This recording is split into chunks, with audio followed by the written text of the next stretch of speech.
This video introduces you to the Iridium Short Burst Data transceiver kit that you can use with the Ai1.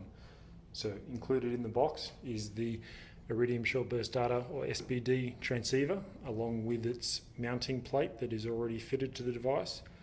The transceiver comes with a short flying lead cable that has a pre-terminated M12 connector on the end and a mating M12 connector that we mount on the bottom terminal plate of the Ai1 and connect the leads into the required terminals.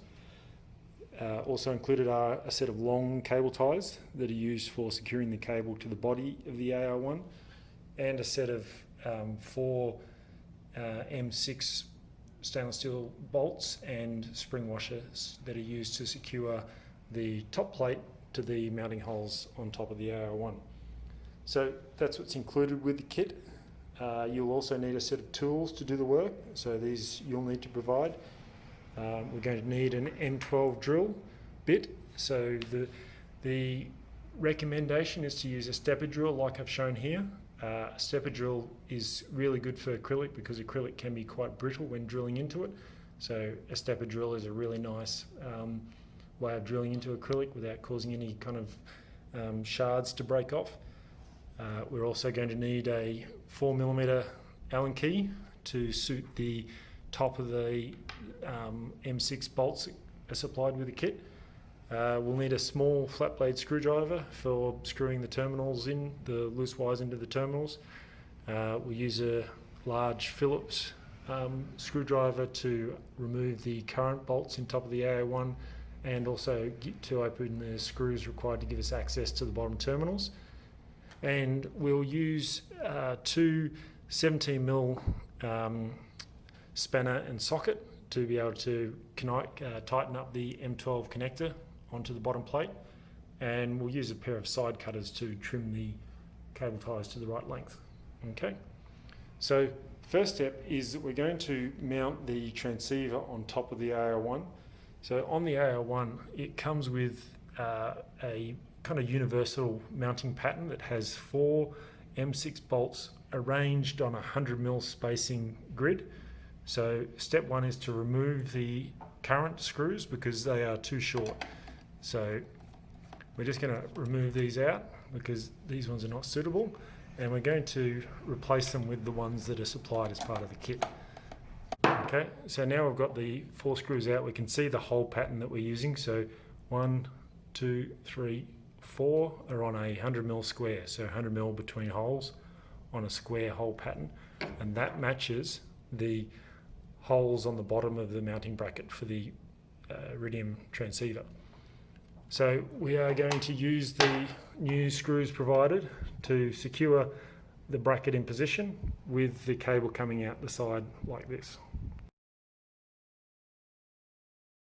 Once you unpack the short burst data receiver, just make sure that these Phillips head screwdrivers are done up tight because they have a spring washer, but it may have become slightly loose during shipping. So just make sure that they're all nicely tightened up. Okay, and then we're going to mount the transceiver on top of the Ai1. So aim it so the cable is coming out between the solar panels. Don't have it over the top of the solar panels, but have it so it's coming between the solar panels. And then position it so that your holes are lined up and prepare a M6 bolt screw and put it through the hole, and then finger tighten a little to get started,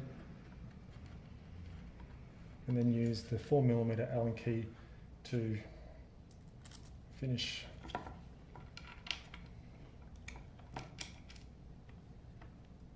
So you've just got enough clearance around the side of the transceiver to be able to screw in the Allen key head.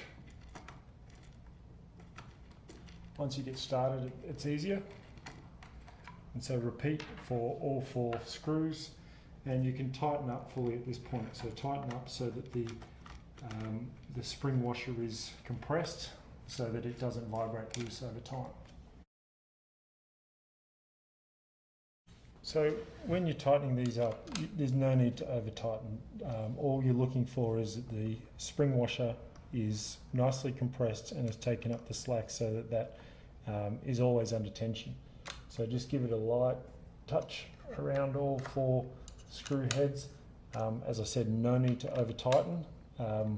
The screws holding the transceiver onto this mounting plate pointing that direction, the plate is actually resting on those heads. So the advantage of these 4 holes are that these are outside the O-ring seal on the top of the Ai1, so there's no risk of water ingress in using this fitting. So the next step is we're using the cable ties. Now we use the body of the Ai1 is quite fat.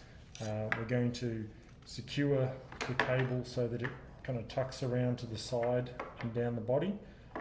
So it actually takes 2 cable ties per connection. So you thread the tail of one through the head of the other, and then with having a little bit of slack up the top, just finish the connection so that that cable is lightly held in position. No need to do up to final position at this point. We'll wait until everything's roughly laid out and then we'll tighten it up. And then repeat for the second cable tie pair that goes down towards the bottom of the Ai1.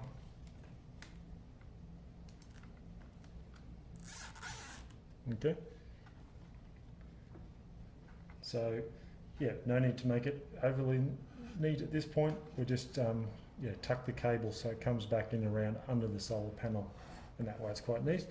And once you're happy with the cable layout, then you can cut the cable ties using the side cutters. All right, and now we're going to do up the connection so that it screws into the mating connector on here.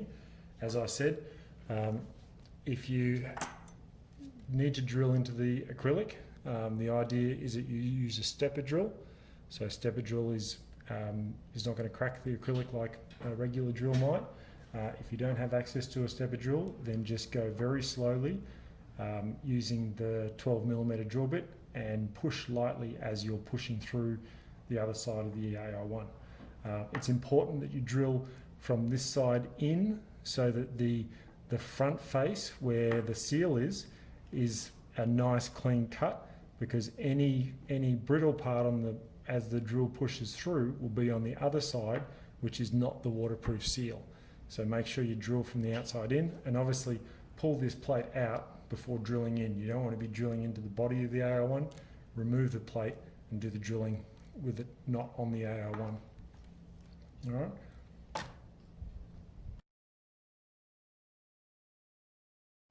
So looking closer at the M12 connector. So this is a standard M12 connector. We've got 8 pins on this connector to match what's on the flying lead of the transceiver. We have a 17mm nut on the front and a 17mm nut on the rear, which we can remove, and the face has the O-ring seal on the outside.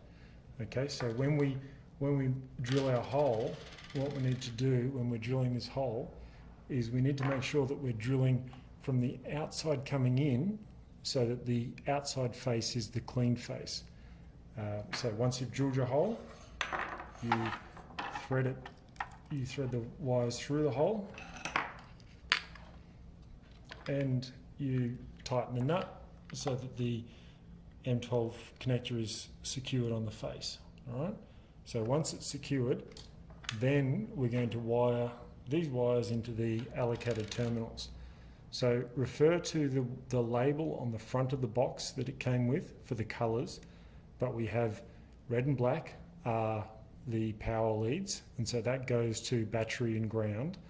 We have blue and yellow, which are serial transmit and receive, the communications lines.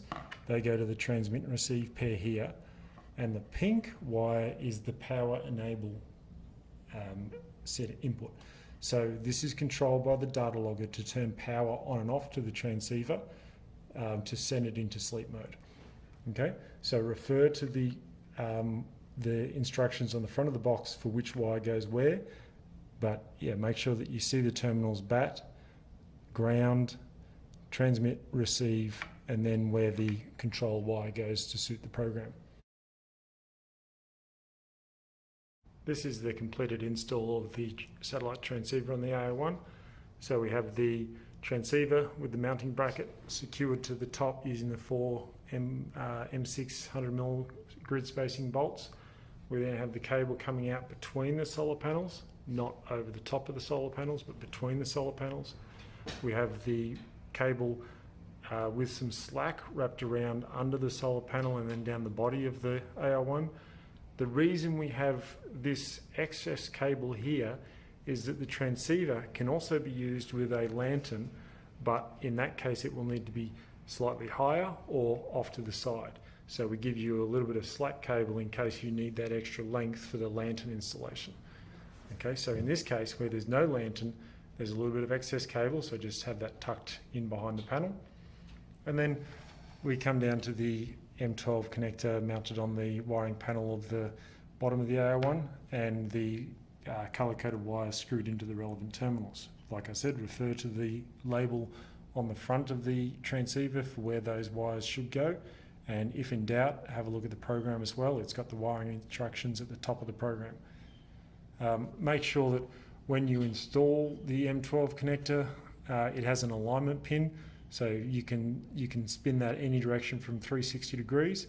So make sure that you're not going over the top of the access port where you need to plug in, but have it coming off at an angle. And of course, this shows us before the bracket to hold it on the top of the DB600 is fitted. So to fit the bracket, you'll need to disconnect this connector first, put the bracket on, and then reconnect this connector over the top of the bracket so that you've got access.